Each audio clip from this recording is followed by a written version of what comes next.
Hello again, ladies and gentlemen. My name is Wynn, and this is another Starbound episode where I talk about philosophy and stuff. So, in the previous episode, okay, I need to explain some things. In the previous episode, I dug myself into the center of the planet that I was on, picked up a few materials, and then I ended the episode on my way back up. So, between those two episodes, I decided to go and, between these two episodes, I decided to go and investigate another planet. So let's go and check to see where we are in relation to where we were. Right now we are on this planet, Alpha Melpomene Minoris, the third. Okay.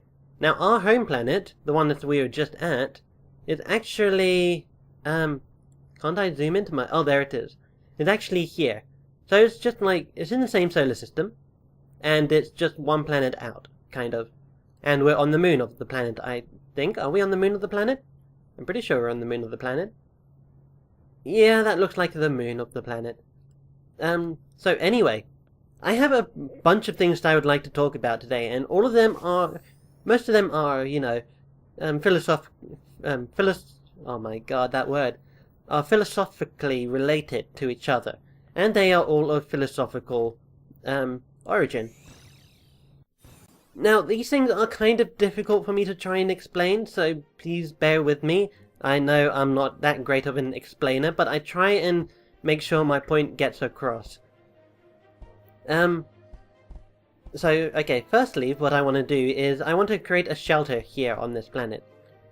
Just so that I don't get attacked and killed by any native species that might so deign to, you know, want to go and kill me. So what do I want to do? I want to actually start digging down and find some more materials. I know we did this in the last episode, but I'm going to do it briefly right now. So anyway, as I dig, I'm going to start talking about these philosophical topics. So what am I going to be talking about today, you might ask? Well, there's a few things that I've been made aware of that I would like to go and discuss. The first thing of which is called the mind-body problem. Now, if you guys have heard about the mind-body problem, you guys won't need me to explain it to you, but I'm going to explain it to you anyway, simply because it helps me to understand it more if I try and explain it outwardly to, you know, other people. And those people will be the people who will be watching this. So the mind-body problem is a philosophical minefield, should I say, of how the mind reacts to the physical world. We can scientifically explain how our body acts and how it reacts to certain stimuli. For instance, if you get cut, the body goes and, like, firstly it forms a blood clot to prevent the blood from escaping, and then it goes and starts creating a scab over it, and then starts the healing process after that. So that's a physical representation of how the body reacts to certain things. But how does the body relate to the mind? We cannot explain that in philosophical terms. In physical terms, should I say. I'm going to get those words mixed up, by the way, as well, simply because they sound too much alike, and my tongue is kind of used to, you know, saying one of the words over the other word. This cave engine doesn't look like it's going anywhere too fast. So, as I just mentioned, the mind-body problem is, how do we relate how you experience mental responses in terms of physical need? You can't really. And therefore that sheds, like, a disillusion onto the whole situation. How can you prove that you have a mind? And that is also somewhat difficult. Physically speaking, should I say, at least. Now, the mind-body problem, a very famous philosopher tried to tackle this issue. His name is Descartes, spelled D-E-S-C-A-R-T-E-S. If I remember, I will do an edit on the video to show you how his name is actually spelled. I think his first name is René. René, I think. He's a French guy, or was a French guy. I'm pretty sure he's dead by now. I don't know, I think he lived in the 1600s or so. But anyway, he decided he would want to go up into some reclusive area and shut himself away from all of society for several years. until he finally discovered what was going on in, what was going on in his mind and what was going on, elsewhere. He just went to do a philosophical, thought process. I see a light, really. Are you sure that's the light of death or the light of... do I have something to eat? Oh, I have coral creep. Let's go and eat that. And that should also get rid of that annoying noise. So, when Rene came back from his excursion, isolating himself from everyone he once knew, at least I assume that's the guy. I could be wrong. I'm not 100% certain about his origin, but I'm sure that is something that he did. He came back and he proposed that the mind and the physical realm are two completely separate layers of existence. Wynn, what the heck does that mean? You're getting all metaphysical on me. Yeah, I'm getting all metaphysical on you because it's pretty much the only way to explain it. So what does he mean by they both exist on a different plane? Well, he thinks that the mental realm, quote-unquote, is different to the physical realm we see around us. So our minds exist in this mental realm, while the physical realm, exists as the physical realm. And what I mean by the physical realm is everything that can how to define it? He defined it as anything that takes up physical space. So, for instance, planets, humans, that kind of stuff. Everything that has a physical existence. Objects are pretty good, and I think even bodily reactions. Say, like if you got a scar or something like that, your scar, heals up, or your body heals up your... Oh my god, no! No, please no, don't kill me. I'm just wondering, you don't need to go all mean on me. Oh my goodness. I wanted... No! No, yeah, that's very descriptive, I know, thank you very much. I want his weapon. Is he going to just keep chasing me along here? Man, he is so defensive. Yep, he's still coming for me. Oh my god. Can't this guy, tell that I'm trying to explain complicated philosophical stuff to an audience of, YouTube? I don't think he understands that. Maybe he's one of these philosophical zombies that I'm about to go into later on. But this whole idea that Descartes went and proposed that, mind and matter exist on different layers of existences, he also goes so far as to agree that the two cannot interact with each other. So the mental realm cannot interact with the physical realm because they're two different entities. It's like, say, I don't know, if you think that or take the assumption that there is another dimension out there with a whole nother world and such, that dimension cannot, feasibly interact with this current dimension that we exist in. How many dimensions do we have? We have 4, right? In reality? I'm pretty sure there's 4. But okay, take a look at this. I can interact with this game. I'm making my character look left and right. But the game can't interact with me. It's a similar, or this character cannot interact with me at all. I'm the one controlling the character, and that's it. It's a similar analogy to, the situation with the mind and body as well. The mental and the physical realm. Is this guy going to attack me? No. So there's a lack of interaction between some of the realms. Oh my god, no! Are you guys, okay? Right. There's another building up here. I probably want to go and identify what that is. Let me go and create a new pillar up here. Okay, I'm pretty sure I'm also going to get attacked. Yep. Alarmed guards to me. Ow. Okay, he just poisoned the heck out of me. Oh my god.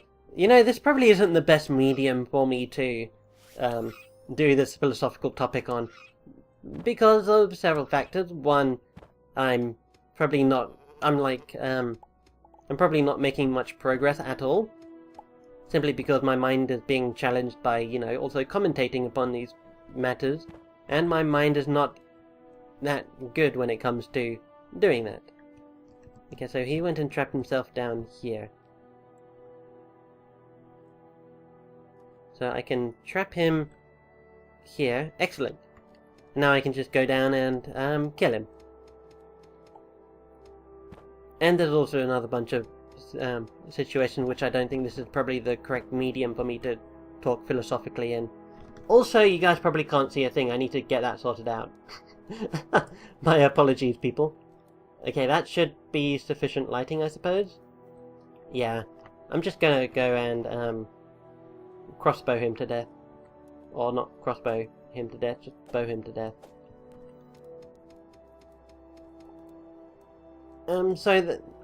This whole principle of the mind cannot or the mental realm cannot interact with the physical realm, and this whole idea proposed by René Descartes, is called the Cartesian Dualism.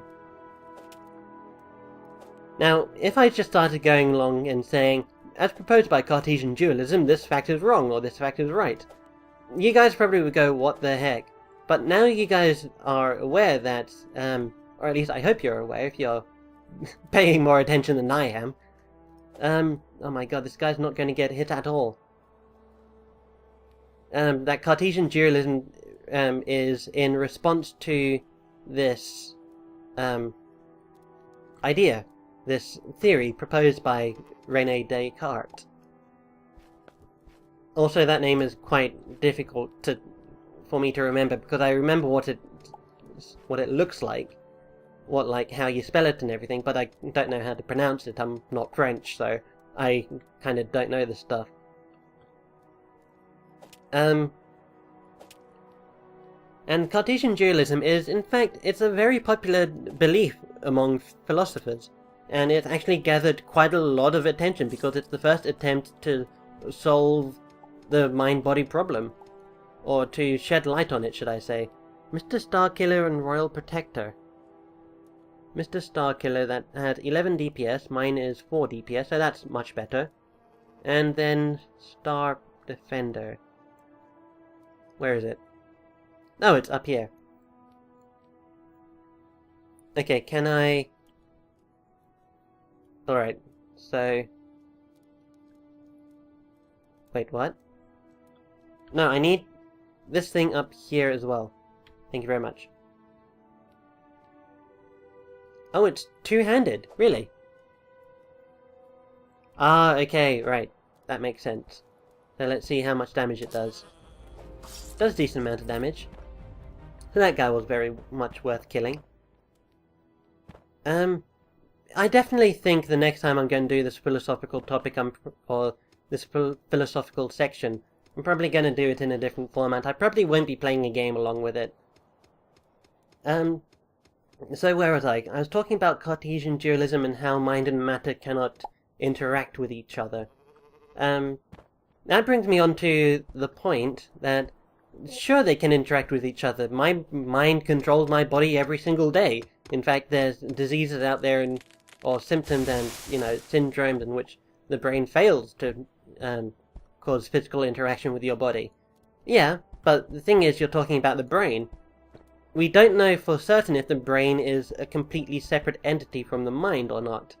And that is another contentious subject. We know that certain emotions and thought processes can be physically related to processes within the brain. Like, for instance,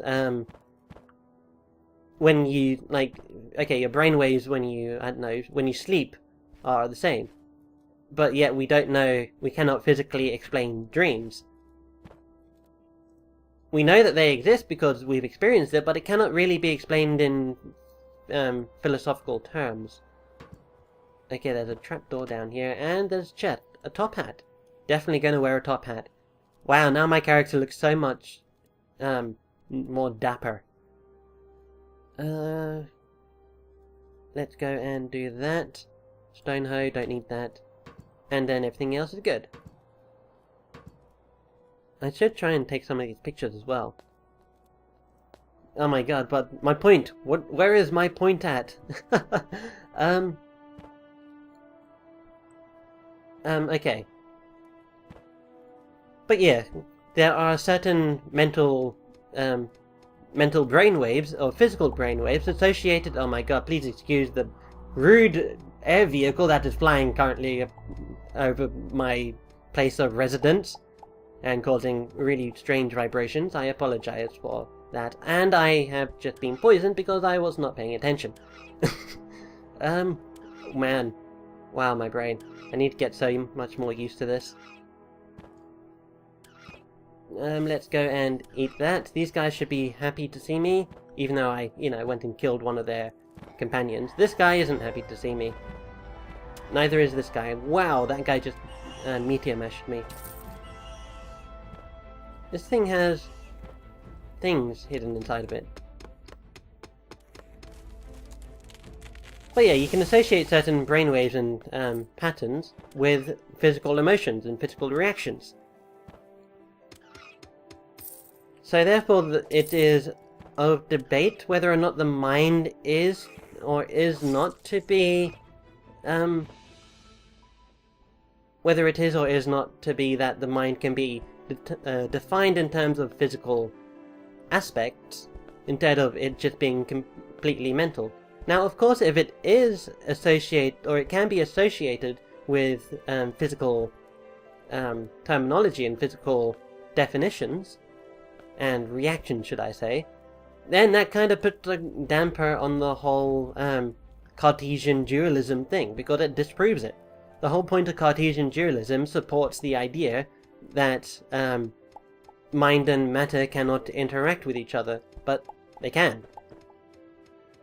And this whole approach, that everything can be explained in terms of physical reactions, that, unsurprisingly, is called Physicalism, and it attempts to answer why our desires cause physical effects by making the mind itself a physical thing.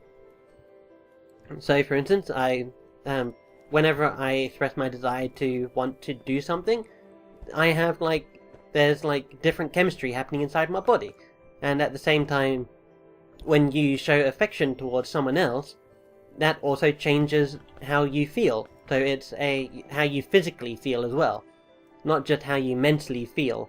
I mean, I know that happens too. But it goes to show that it can be expressed in physical terms without sounding unreasonable and unfeasible as well, which is probably more important.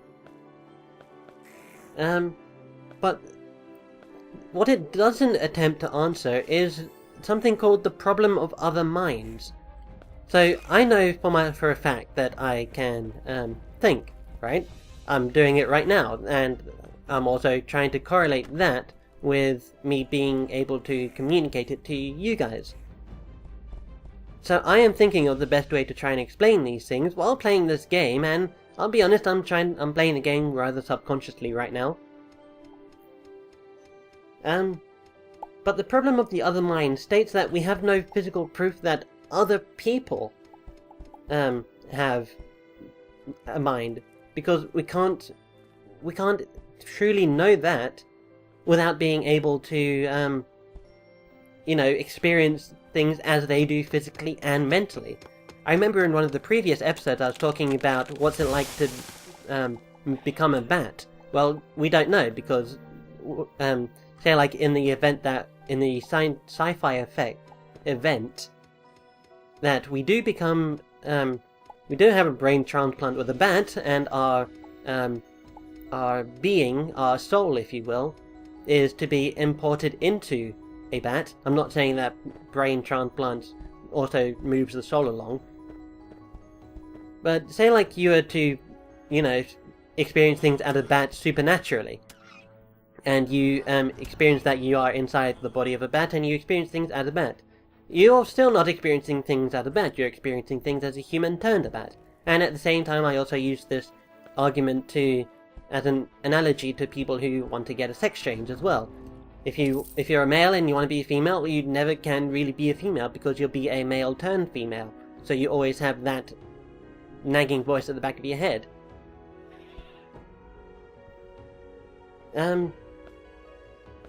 So the whole point of what I'm trying to say is everyone else, it's not unreasonable to say that everyone else is, well, a philosophical zombie. They may look and they may physically show that they react in a similar way to us. Say, for instance, when they experience pain when we experience pain, and if we had a bad relationship with a significant other, and they had a bad experience with a significant other, and they react in a similar way that you do, you can kind of infer that they're probably feeling the same thing as you. But there is no undeniable proof that these guys do, have a mind themselves. There's no telling that these guys do in fact, oh my god, no! There's no telling that these guys do in fact, oh my god, no, my god. There's no telling that these guys, these philosophical zombies, do in fact have emotions or they think to themselves, because we cannot experience that for ourselves. So therefore, we can't really say that with absolute certainty that these people have a mind. Now, in terms of my personal philosophy, I am a big fan of saying that everyone is me, just different. Now, the definition of how different isn't actually made explicitly clear. And that causes some issues when it... no, it doesn't even cause issues. What am I saying? My brain just did a 360 turn on me and decided to backtrack. Or hit a wall or something. So my mentality is that, people experience things as well, simply because I experience things and therefore I assume that everyone is different. So I go about my life with the assumption that everyone experiences things the same as me, until I get physical clarification that they're not, which is the, they're like me except when they're not, comes in. As soon as I have evidence that they react differently to a certain event, then, I take that information and I use it. I no longer assume that they're the same as me in that regard, but in all other regards that have proven, that have not proven themselves to me, I assume that they react much in the same way that I do. And that's to me, that's a logical way of going about life and dealing with other people. Assume that they react the same way as you do, until they don't, basically. Now, don't also go and spread your judgments along others. Say, like, if you react in... Okay, this is only applicable to myself because, well, also applicable to everyone else who believes or who thinks the same way that I do. Don't go along and push your beliefs on other people either. So if you expect somebody to act the way that you would react in a certain situation and they don't go, oh, but you should have reacted this way because that's how I would have reacted. No, that's just you being a jerk. Don't do that. That's not on. You need to respect other people as well. And it's just more a mental assumption that I have with other people. I don't say with undeniable truth that these guys are the same as me. I say that they are most likely the same as me until they prove themselves different. I checked in that chest. So yeah, there's that whole aspect to it. Now, how that relates to the philosophical zombies is that kind of tells me that I don't agree with the philosophical zombie notion. Like, I personally don't believe that other people are philosophical zombies, but the thing is it cannot be reasonably deniable that other people are zombies. There's no, in terms of scientific practices and in terms of the physical world, there's no way to disprove that theory. Simply because, firstly, there's no way to prove it, and there's no way to disprove it. That's probably also how, oh, what's his name? Freud? Maximilian Freud? No, I don't think it's Maximilian. But, Freud, the guy who made psychology. The father of psychology, should I say. That's how he defended some of his arguments. We have no way to disprove it, so therefore we should assume it to be true. Now that is also a little bit presumptuous as well, but it's a way of dealing with things that is somewhat reasonable to my expectations, and to a lot of other people's expectations as well. Now, I don't agree with nearly anything that Freud says, but he agreed with what he said, so therefore it's true to him, I suppose. Oh my god, I don't know what I'm doing. I really should go and get to creating a beacon, but in order to do that I need to find stuff. I was actually going along the surface trying to find more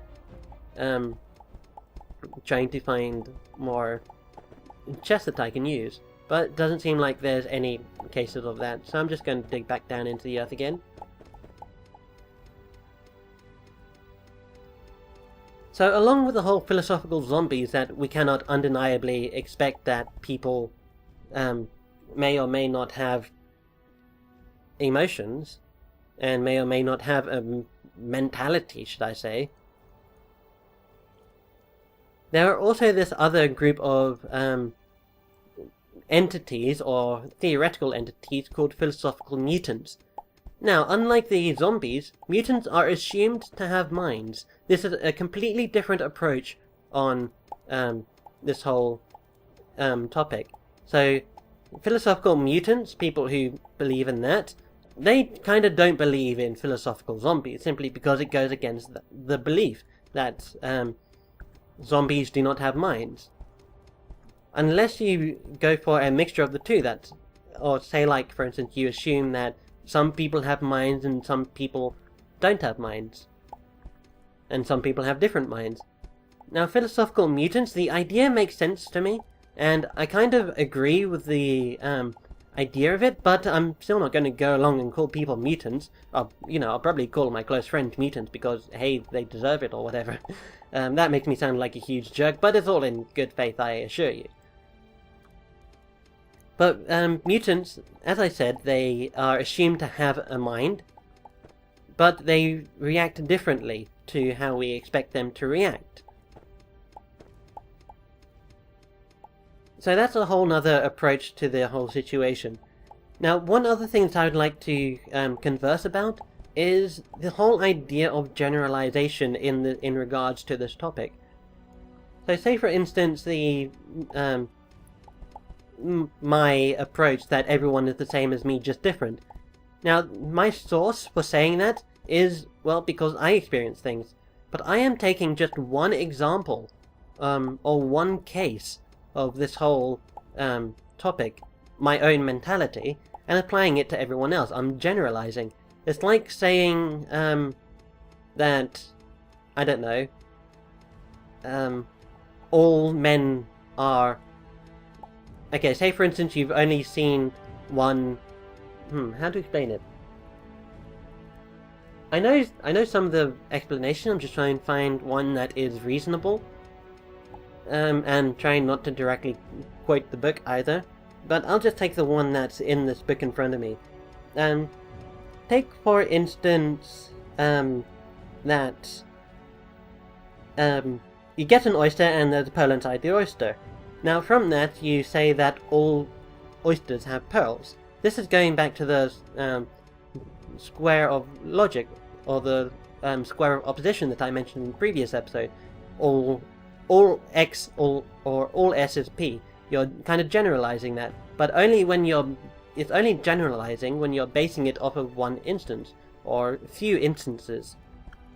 So in my case, I'm generalizing my whole approach to how I deal with everyone else based on one instance, my own instance. So therefore that is probably going to be incorrect. If you were to go into a scientific debate with someone else, say for instance you discover that this orange has, I don't know, vitamin X or whatever inside it, you can't then go onto your scientific report and say that based on this information we can infer that all oranges have vitamin X in them. I don't even know if vitamin X is a thing. I'm a physicist, not a biologist. At least, anymore, should I say. Or not a biologist anymore. So generalizing is, bad. It's physically or in the scientific community considered to be a bad thing.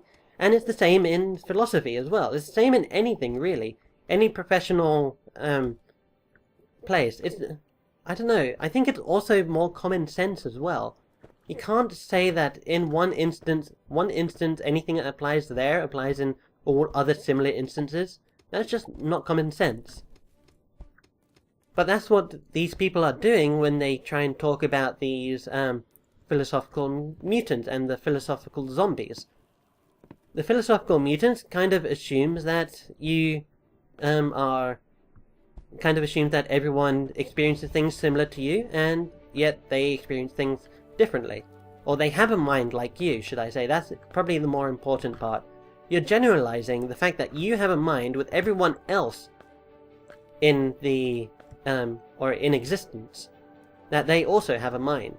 So that kind of sheds shadow on the whole do other people have mind things, and it's a real big problem. It's causing quite a lot of problems as to where these minds come from and how the mind works, because we don't know. We can't experience things as these other people, so it's a matter of we can't really identify these things. We don't generalize one instance of occurrence for the whole group, and knowing that we ourselves have a mind, we can't generalize that into everyone has a mind based on that principle alone. Now, there's also the argument of analogy, and I briefly touched upon this idea earlier on, and that is we react in certain ways to certain feelings, like we physically react differently. Say for instance, as I mentioned before, if you're sad, you react and you behave in a certain way based on your emotion. But so when another person looks like they're in that same, or exhibit that same behavior, then you're going to assume that these other people have this, are sad, should I say.